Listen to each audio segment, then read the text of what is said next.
Welcome to Real Christianity. Today we are talking about Q&A with Dale. Q and A with Dale. That's And the only reason it's not Q&A with Dale and Veronica is because next week is going to be Q&A with Veronica. right. And so we're going to do some questions with me today, and then you guys get to stay tuned for questions with Veronica. Welcome to the show. If this is your first time listening to our podcast, we do this as a video on YouTube and also obviously on audio, pretty much wherever podcasts can be listened to, including Spotify. A lot of people don't know that. But welcome. If you haven't left a review and you're a regular listener, love to ask you to do that. Just go to iTunes. Just go to the podcast app. You just tap the stars. You don't even need to write anything, but you can. And if you do write something, I will read it. I've really appreciated all the reviews so far. So thank you so much for that. A couple things before we start the show is two things. Ultimate marriage. We talk about it just about every episode. The reason is because it's one of the main products that we offer as a ministry, and the revenue from those products supports our ministry. So it's kind of a cool way for you to get something in return. Say if you were thinking about making a donation to our ministry, you can just buy this product that helps your marriage, and it goes to the same spot. It really does help our ministry. And so it's a 6-week marriage mentor program. You can go at ultimatemarriage.com, check it out. We do 6 awesome videos on how to build a biblical marriage. We do Q&A stuff with Veronica and I. We do Marriage challenge checklists. Yes. You can do them with just you and your spouse. You could also do them in a small group type setting. Yeah, the things like program that. set up. We actually have several people doing the small group. So they have one leader, and then there's like 3 or 4 couples doing it together, and they meet for 6 weeks. And so that's a thing too. Just want to let you guys know that exists at ultimatemarriage.com. Yeah, and also Valentine's Day is coming up, so it would make a great Valentine's Day gift. It would. Husbands. That'd be a great. I just don't see a wife going, "Are you serious, honey? You got me a biblical marriage training program." No, they would love that. They would love that. A husband that wants to invest into their marriage. Yeah, we'll just move on from there. I was going to say something else, but we're not going to. So jumping right in. Yeah, I think the purpose of this, guys, is that I think people need to realize that we're just regular people. Yeah, this Q&A isn't like some of the Q&As that we've done in the past where it's on theology or certain circumstantial type situations and how the Bible applies to it. This is a Q&A basically just learning to get to know Dale a little bit better and his history and how he has become the person he is today. And then next week will be basically the same thing, getting to know me a little bit better. Yeah, and we just want people to understand that, yeah, we're just like you and anybody else. We just happen to be in a different spot on a different part of the journey that the Lord has for us. And so hopefully these help you guys feel closer to us and not just knowing us as, Pastor Dale or theological guy Dale, but also Dale, just the Christian man. So go for it. Okay, let's start off with how old you are and where did you grow up? I'm 53. No, I'm kidding. I'm 34. I was born April 10th, 1985. So I'm an 80s baby. And I actually remember writing down 1989 on some things in, I think it was kindergarten, I guess, or preschool. But I just remember writing the year 89 down. I don't remember writing the year 89 down. Well, because you were just a baby. I was born in 89. Yeah. I was raised in Southern California. So I haven't lived my whole life here in Oregon in the woods. People sometimes think, oh, Dale, your weird theology, you don't know the real world because you live in the middle of nowhere. In the middle of the woods on a farm in Oregon. Yeah, I do live in the middle of a farmland in Oregon and in the middle of the state now, which actually is kind of a big town. There's about 80 to 100,000 people that live here. So it's not that small. But we spent 28, 29 years in Southern California, about 45 minutes outside of LA, maybe an hour outside of LA. Yeah, we were both born and raised there. Yeah, and so that's my life there. I played baseball as a kid. I did Boy Scouts as a kid before Boy Scouts compromised on their values. But I did that, all the way up from like Tiger Cubs to Cub Scouts, Boy Scouts. And that was a really big part of I think, developing who I am, a love for the outdoors. That's probably why I enjoy being in Oregon. So much camping as a kid, so much outdoor lifestyle as a kid. I was a river rat, and if you're from Southern California, you know that there's what everybody in Southern California calls the river is actually the Colorado River that runs through Arizona and Nevada. And so I would go there boating, like wakeboarding, boating, all from when I was like a little child, like 4 years old until I was probably in my 20s. Every summer, it's like 120 degrees there. It is. It's like legitimately that hot. And I just lived there all summer. It was a really great experience as a kid. And skateboarding. So I was another just total Southern California skateboard kid. Listened to punk rock music. And that was, you know, like as deep as you can get into skateboarding. I was sponsored by a few different companies. I was competing in skateboarding. I still love skateboarding. If I could get over to a skate park, I have a skateboard. Recently, like within the last year, I've done a 360 flip. Just letting you guys know, for those that know. At 34. At 34 Almost years 35. old. Yeah, and a crooked grind down a rail. So just letting you know, that's still possible. Dale, not side note, but how do the Central Oregon skate parks compare to the Southern California skate parks? Okay, yeah. So I don't know. This is a very big reason why you don't skate as much. Yeah, who designs these skate parks here? I don't know. But Southern California, I mean, it's where like the birth of skateboarding happened. So there is just incredible skate parks in Southern California, but Oregon, it's just, they're like designed for the Razor scooters or something like that. That's what's happened, is that the skate parks are really Razor scooter parks or for like rollerbladers. And it's true. I see a lot of homeschool moms there with their kids on scooters. Gosh. Yeah. So that's an issue of contention. Okay, moving on.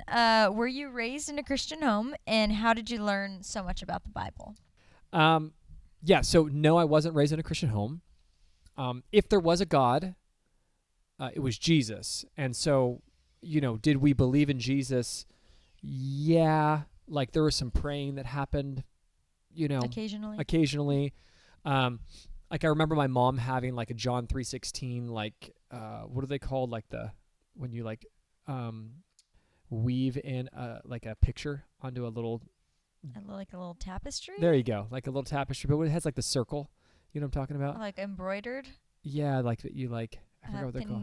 Needle. You know point what I'm talking about? Kind of thing. I don't know. Anyways, like that. So like a tapestry with like John 3:16 on it in the bathroom. I remember those kind of things. You know, we went to church maybe once or twice a year. Holiday, yeah. And so I wouldn't say that I was raised in a Christian home.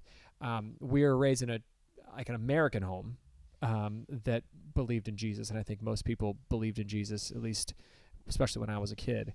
I kind of ran with a hard crowd, even as early as junior high and high school, and was kind of into the wrong things, and you know, that in my younger years, and I actually had several friends die by the time I was 21 years old.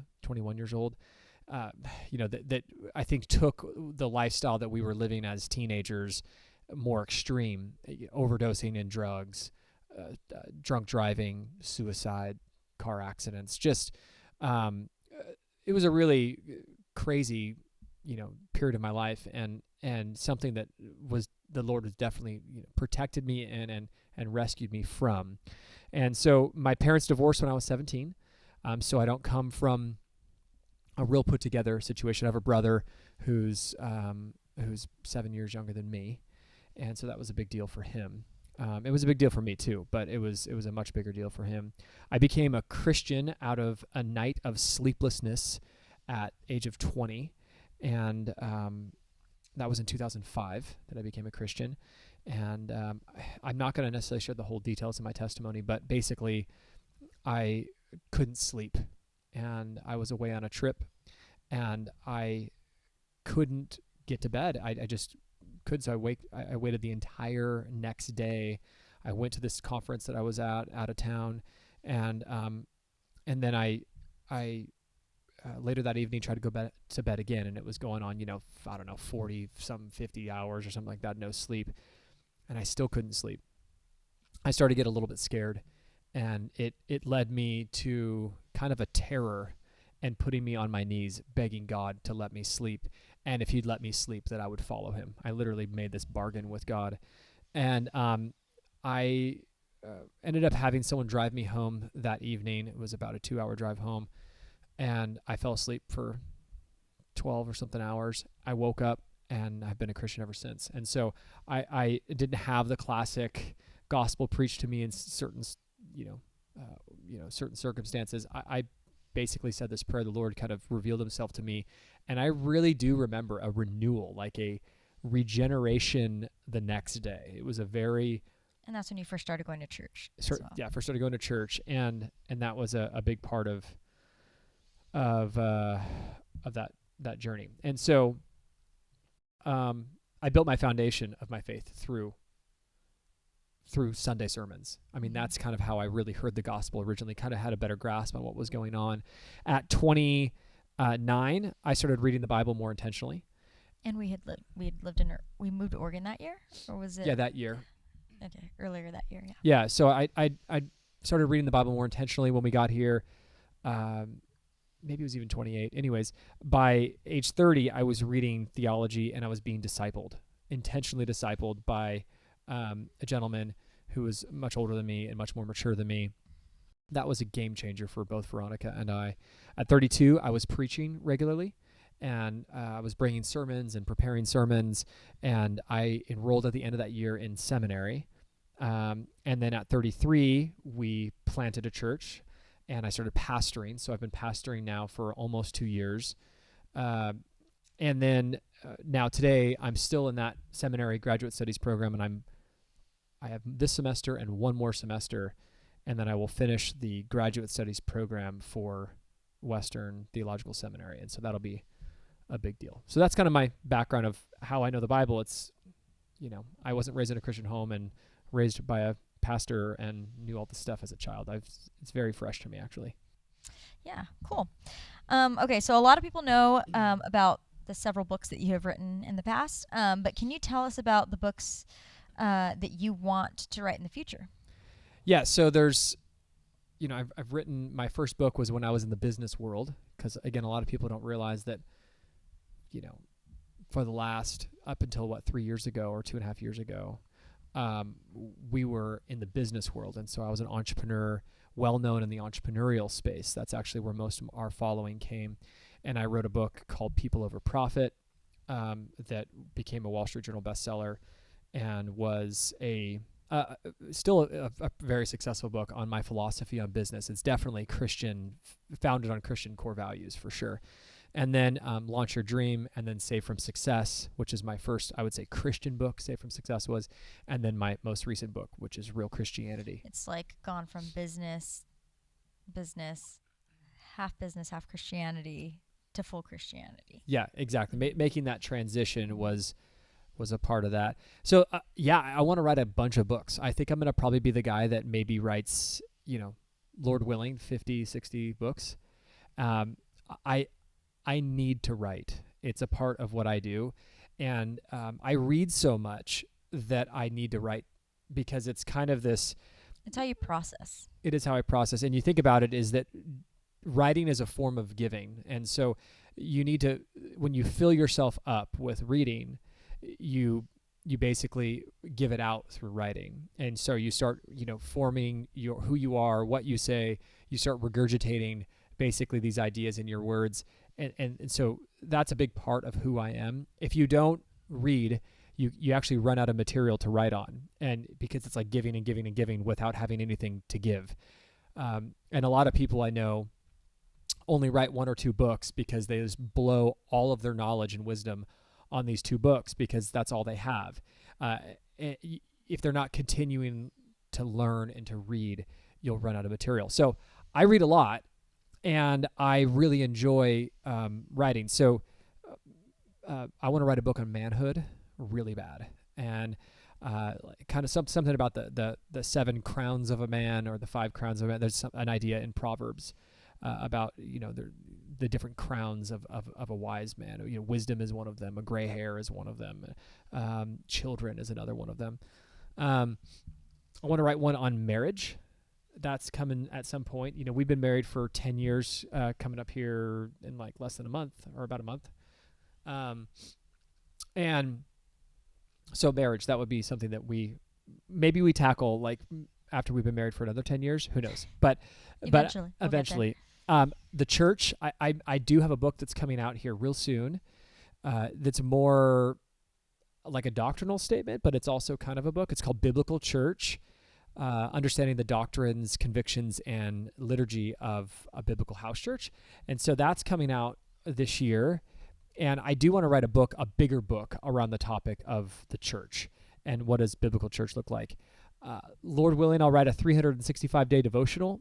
I do these like short snippets of writing on Instagram, and I have so many of them. I have like 600 or 700 of them, and I need to collect them, edit them, and put them into something at some point. But I love devotionals. I read one, which we'll talk about later here in a second. So I just would love to do that. And I already have names for some of these books too, but I'm not going to share them. Suffering and trials, us going through, which we'll hear about next week, Veronica and I's suffering through Lyme disease and its co-infections, which are in many cases worse than the Lyme disease. We had a really heavy season of trials, and that taught us a lot about the Lord. And so I feel like I'd love to take a stab at. I spent a lot of time reading about theology. Remember that during that season about suffering, and I just learned a lot. Went to places that you don't go until you're hurting, and so it was really helpful for me, those resources that existed when I was suffering. And so I'd love to have something there. And then another book that I'm working on right now is called, we don't know if we'll call it, but the idea is simplifying it's a theological book, but simplifying it. I found that so many people in the church, they've been Christians for 10, 15 years, and they don't know like a lick of theology. They know like some of the basics. They can put some of the things together. They probably never read the entire Bible. They don't know that there's 66 books in the Bible. If I ask them the question, why does Jesus have to be fully man and fully God? They probably wouldn't have an answer for that. If I ask them, what is sin? Like a biblical definition of sin, they might not have an answer for that. And it's because we've lacked this catechism culture, and we're not raising our kids to really know the doctrinal truths of Scripture, and so we have all these adults that are actually in the situation. And so I want to write a book that simplifies that, maybe some sort of a catechism of maybe 50, 60 questions that you can ask and learn. And so there's this weird thing that's happening right now where you're either a churchgoer, and then the next step is seminary. There's like nothing in between. It's like, I want to read my Bible more. There are some churches out there that offer classes and stuff on certain topics or books of the Bible for seasons. But it's like, I want to go deeper, but I don't want to go to seminary. There's not much in that middle space, and that's where I'm hoping to put that book. So yeah, those are the books that at least that I know right now on my heart. And hopefully I'll listen to this 10 years from now and go, oh, look, those are already all written now. Yeah, hopefully. That'd be awesome. Okay. How do you maintain your spiritual health, and what disciplines are a part of your daily and weekly routine? Lots of people ask that question. Yeah, and I'm sure you've probably heard us answer this before on the podcast, but we still get that question all the time. Pretty frequently. Yeah, so 3 principles that I take into my daily quiet times. 2 Timothy 2:15, which is be diligent to show yourself approved to God, a worker who does not need to be ashamed, rightly dividing the word of truth. And so first, it's a diligence. Make sure that you're diligent to do this in your time. You're not just like checking something off. Like you're really trying to study and show yourself approved, that you actually reading and understanding what you're reading, and that you're diligent about it. And the second thing is the first in what Jesus says, the first is the greatest commandment, first and greatest commandment, to love the Lord your God with all your heart, with all your soul, and with all your mind. And so there's that third part, I think, that a lot of us forget about. And so you have the heart, which I think the culture is really good because that kind of aligns with emotionalism. Like, I love God with my heart. Like, that's worship music, and that, that's true, and that's an important part of it. With your soul, and that's, I would say, is just could be kind of blended in with that. But also I would say, has some more truth connected to it. But then with your mind, it's really the mental state of understanding who God is. And so I want to make sure that I understand God intellectually. And that's another part, that I'm not afraid of deep thinking books. I'm not afraid of studying theology and having deep thoughts about God. And then the last one is from, I think it's 1 Timothy, but it's the idea of paying attention to the doctrine, or paying attention to the public reading of Scripture and to the doctrine. And so I don't just want to read the Bible. I don't just want to study the Bible, but I actually want to understand the doctrine. And meaning that what I would say even is called systematic theologies. I want to actually understand the systems of God's truths that have already been defined for the most part through church history. And so there's already a doctrine on the Trinity. There's already a doctrine on who Christ is. It's called Christology. And I want to understand those things, and those are really important. In terms of a practicality of what I do in the morning, I guess one thing that's kind of fun is that I wake up in the morning, I get up with the kids, and I give Veronica about an hour so she can do her quiet time, and get ready and things like that. But I want her to have that time, and then she comes out, and then I go up and do my quiet time, and she takes on for the rest of the day. And so my quiet time usually lasts about 60 minutes. It starts with a variety of different books and tools. I first try to start with prayer. It says, Psalm 100 verse 4, it says, "Enter into his gates with thanksgiving and into his courts with praise. Be thankful to him and bless his name." And so I start with prayer and gratitude and thanking God. Hey, Lord, I'm here. I'm living. I bring my requests, my gratitude, my frustrations, the things, my needs to him in that day, and my prayer requests for our church, for our family. I really want to be a pastor that can say, I pray about our church, and I pray for the members in our church, and I pray for the unity in our church. That's another priority for me. And I read a couple books. So one of them is The Valley of Vision. It's you can get in a little leather bound. There you go.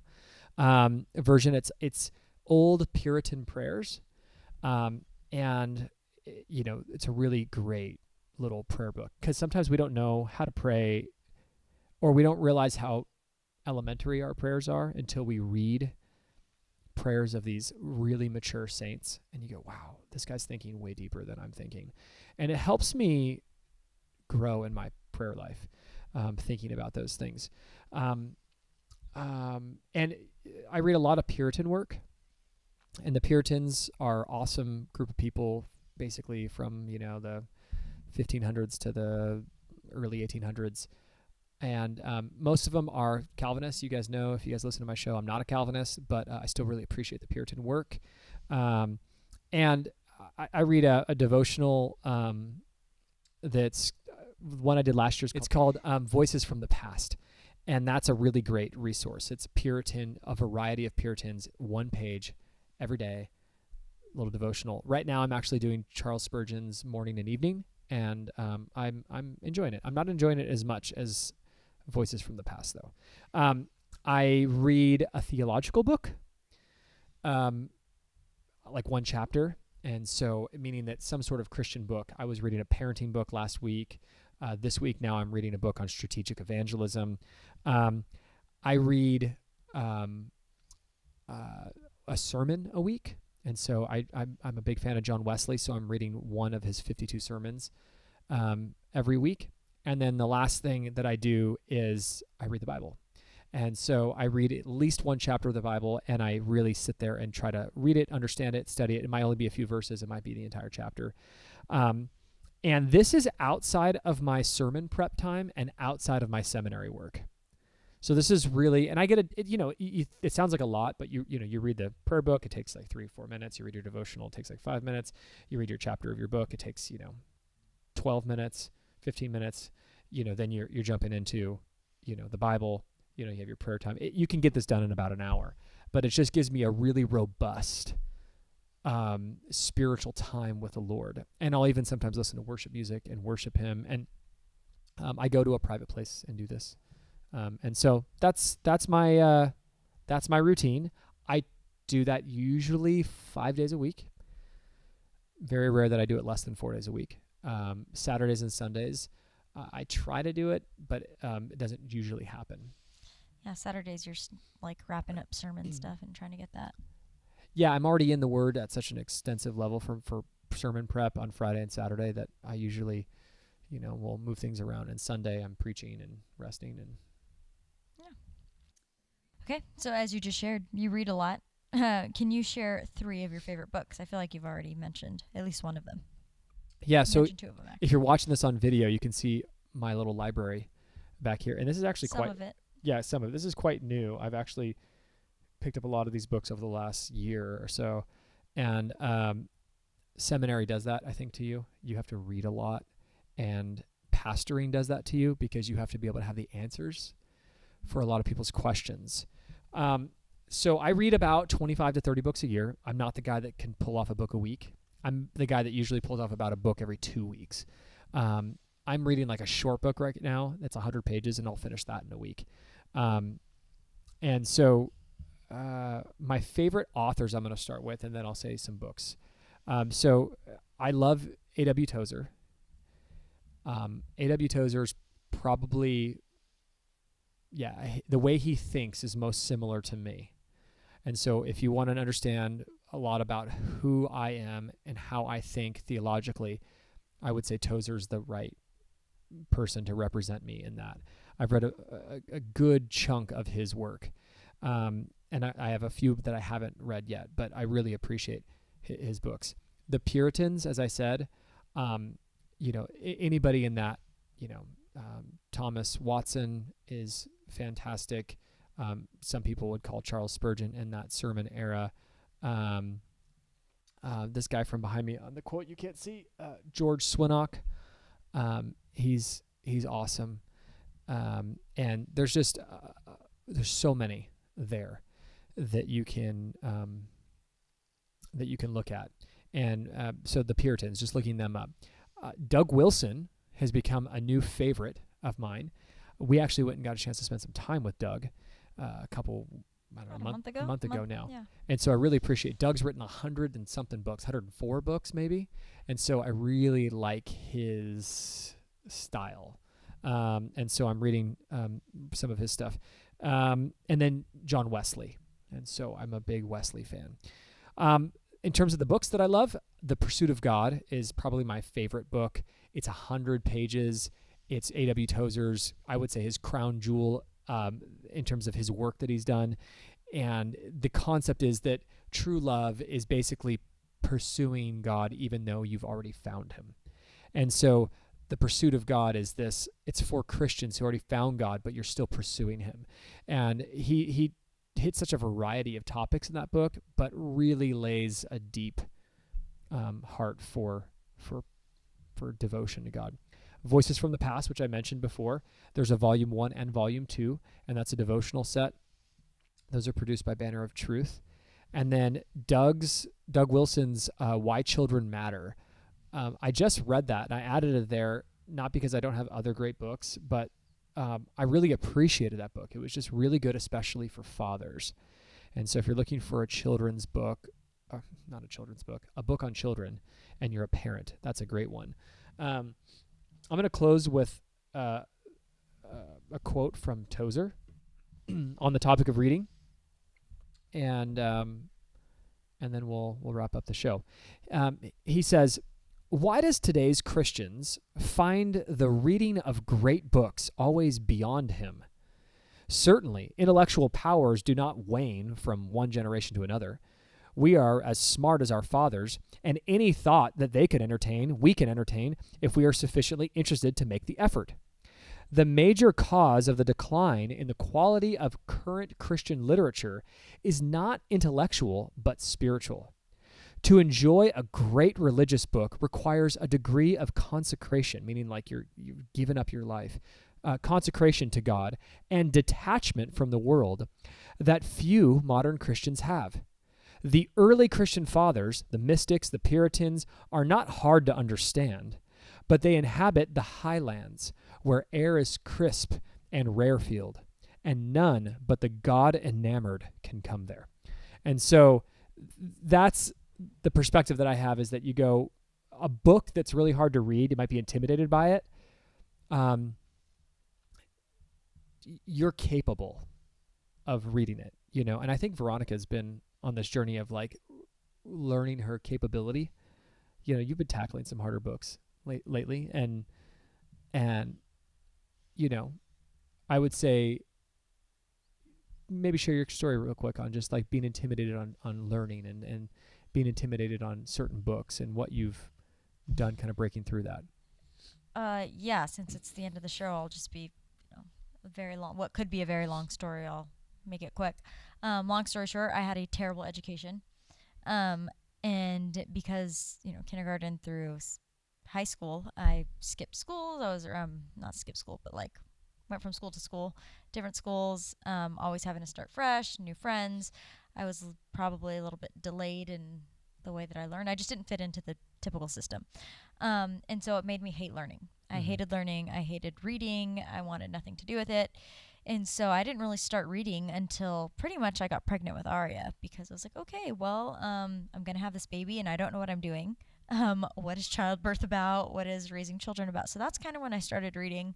And I was like, well, there's actually like some really good information out there as I started reading. And then, the more kids I've had and the longer I've been married and things like that, I've just picked up books here and there that I've thought look interesting.